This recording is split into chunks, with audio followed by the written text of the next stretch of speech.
जय हिंद दोस्तों। आज एक और टॉपर की कॉपी लेकर के आए हैं। ये कॉपी है यूपी पीसीएस 2024 के टॉपर अनुराग पांडे सर की, जिनका रैंक जो है 8वां था और एडीएम पद पर इनका चयन हुआ है। तो देखते हैं कि इनकी कॉपी में जो है ऐसा क्या है इनोवेशन जिसकी वजह से इनको इतना अच्छा नंबर मिला है और इनका जो है 8वां रैंक सिक्योर हुआ है। ठीक है, तो देखते हैं। देखिए, पहला क्वेश्चन है, वैदिक साहित्य का परिचय दीजिए। ठीक है, सिंपल सा क्वेश्चन है। हम और आप क्या करते हैं, जब आंसर लिखते हैं तो बहुत डिटेल में लिखते हैं, टू द पॉइंट नहीं लिखते हैं, जिसकी वजह से हमको समय भी ज़्यादा लगता है और जो मेन कीवर्ड होते हैं कहीं ना कहीं जो है वर्ड लिमिट की बाध्यता की वजह से वो छूट जाते हैं।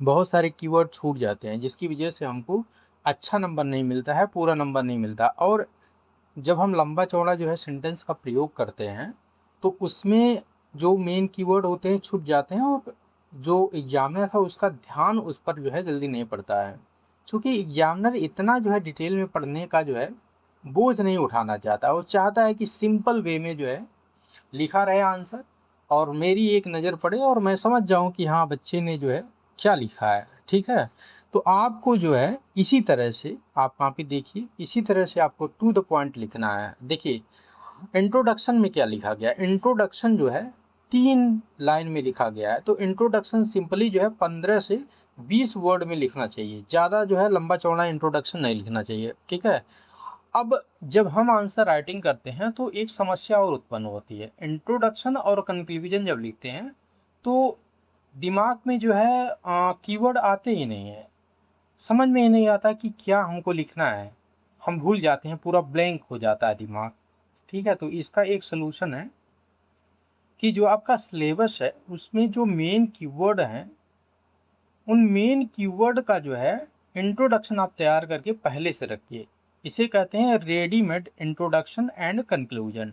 ठीक है, रेडीमेड तैयार करके रखिए ताकि आपको एग्जामिनेशन हॉल में सोचना ही ना पड़े। यदि आप सोच करके एग्जामिनेशन हॉल में लिखेंगे तो निस्संदेह आपको समय अधिक लगेगा।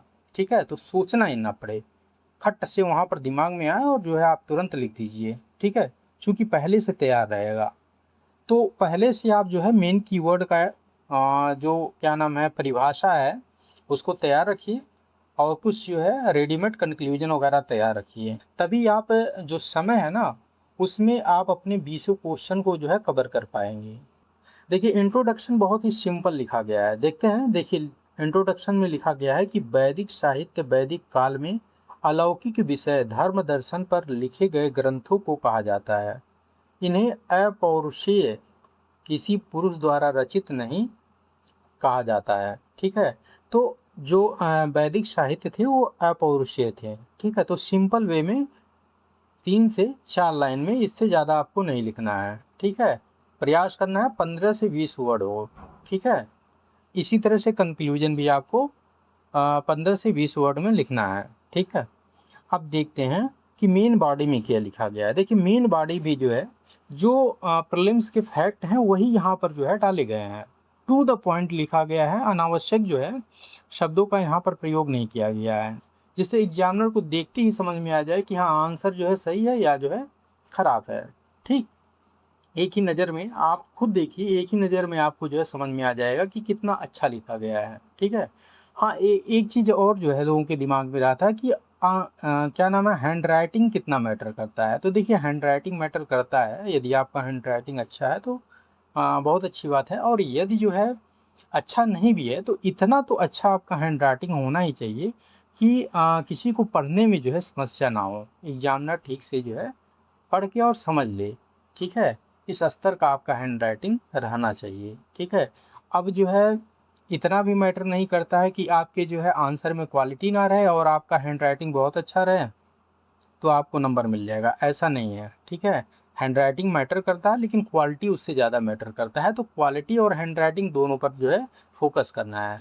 और जब आप आंसर लिखेंगे समय की बाध्यता के साथ तो निसंदेह आपका हैंड राइटिंग जो है उतना अच्छा नहीं हो पाएगा जितना आप रूम पर जो है अच्छा लिख लेते हैं। ठीक है, चूँकि स्पीड आपको जो है मेंटेन करना पड़ेगा, तभी आप जो है पूरा आंसर लिख पाएंगे, 20 के 20 आंसर लिख पाएंगे। ठीक है, देखिए, यहाँ पर जो है वैदिक साहित्य के बारे में टू द पॉइंट जो है 3-4 पॉइंट दे दिया गया है। उसी तरह से आरण्यक के बारे में, फिर जो है जितने भी वेद हैं उसके बारे में जो है कुछ जो है डिटेलिंग कर दिया गया है, और साथ ही साथ जो है कुछ एग्जाम्पल कोट किए गए हैं। देखिए एग्जाम्पल बहुत जो है मायने रखता है।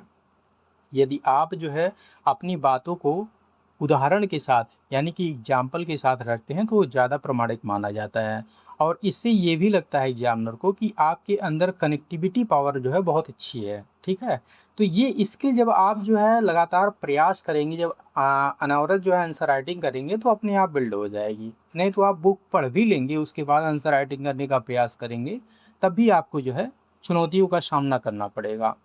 आप 3-4 लाइन लिखेंगे उसके बाद आपका पेन जो है रुक जाएगा। ठीक है, तो इस तरह से टू द पॉइंट आपको लिखने का प्रयास करना है। ठीक है, अब देखते हैं, देखिए जो है कंक्लूजन में क्या लिखा गया है। देखिए कंक्लूजन और जो है इंट्रोडक्शन बहुत ही स्मार्ट वे में और बहुत ही शॉर्ट में लिखा जाता है। ठीक है, कंक्लूजन में लिखा गया है कि इस प्रकार वैदिक साहित्य भारतीय विरासत की समृद्धि को प्रदर्शित करते हैं, जो मैकाले के अहंकार का दार्शनिक व सांस्कृतिक प्रत्युत्तर है। ठीक है, देखिए कितना अच्छा जो है लग रहा है कंक्लूजन। इसी तरह से आपको प्रैक्टिस करना है। ठीक है, चलिए एक क्वेश्चन और देख लेते हैं। देखिए दूसरा क्वेश्चन है, देखिए इसका पीडीएफ आपको लच पीसेस टेलीग्राम चैनल पर अपलोड कर दिया जाएगा, वहाँ से आप डाउनलोड करके पूरा पीडीएफ देख सकते हैं। चूँकि हम पूरा जो है आंसर यहाँ पर आपको नहीं दिखा पाएंगे, यदि पूरा आंसर दिखाएंगे तो फिर ये जो है वीडियो बहुत लंबा हो जाएगा। ठीक है, देखिए दूसरा क्वेश्चन है, आधुनिक शिक्षा में सर सैयद अहमद खां के योगदान पर एक टिप्पणी कीजिए। तो यहाँ पर जो आधुनिक शिक्षा है उसमें जो सर सैयद अहमद खां का योगदान था उस पर एक सिंपल सा टिप्पणी करना है। ठीक है, देखिए 2 लाइन में जो है इंट्रोडक्शन लिखा गया है। सर सैयद अहमद खां उत्तर प्रदेश के शिक्षाविद, दार्शनिक व समाज सुधारक थे। ठीक है, इसी तरह से सिंपल आपको लिखना है, बहुत ज़्यादा बढ़ा चढ़ा करके लिखने का प्रयास नहीं करना है, बस प्रैक्टिस करते रहना है। ठीक, देखिए टॉपर कुछ अलग नहीं लिखते हैं, बस उनकी लिखने की जो शैली होती है ना वो उनको अलग बना देती है। तो वो शैली आपको जो है बिल्ड करनी है, और ये तभी बिल्ड होगी जब लगातार आप प्रैक्टिस करेंगे। ठीक है, देखिए आधुनिक शिक्षा में उनका योगदान। ठीक है, तो धर्मनिरपेक्ष शिक्षा के परोपकार थे, और यहाँ पर देखिए एग्जाम्पल का प्रयोग किया गया है, उदाहरण दिए गए हैं। ठीक है, ये सब बहुत मैटर करता है, तो हर पॉइंट का प्रयास कीजिए कि एग्जाम्पल जो है ज़रूर आप कोट कीजिए, और यदि जो है नहीं उससे रिलेटेड जो एग्जाम्पल आपको याद आ रहा है तो उसको छोड़ दीजिए, और आप प्रयास करिए कि यदि जो है 5 पॉइंट आप लिख रहे हैं तो उसमें से 3 पॉइंट का कम से कम आप जो है एग्जाम्पल कोट करें। ठीक है, चलिए देखते हैं। दूसरा है जो है मुस्लिम धर्म की रूढ़वादियों के विरोधी थे। आगे लिखते हैं आधुनिक शिक्षा संस्थानों की स्थापना इनके द्वारा किया गया था। ठीक है, और लास्ट में जो है कंक्लूजन कोट कर दिया जाता है। ठीक है, इस तरह से देखिए सिंपल सा कंक्लूजन एक दे दिया गया है और ये आंसर पूरा हो गया है। ठीक, अब इसमें आपको लगेगा कि जो है अरे यार क्या है, ये तो बहुत सिंपल लिखे हैं।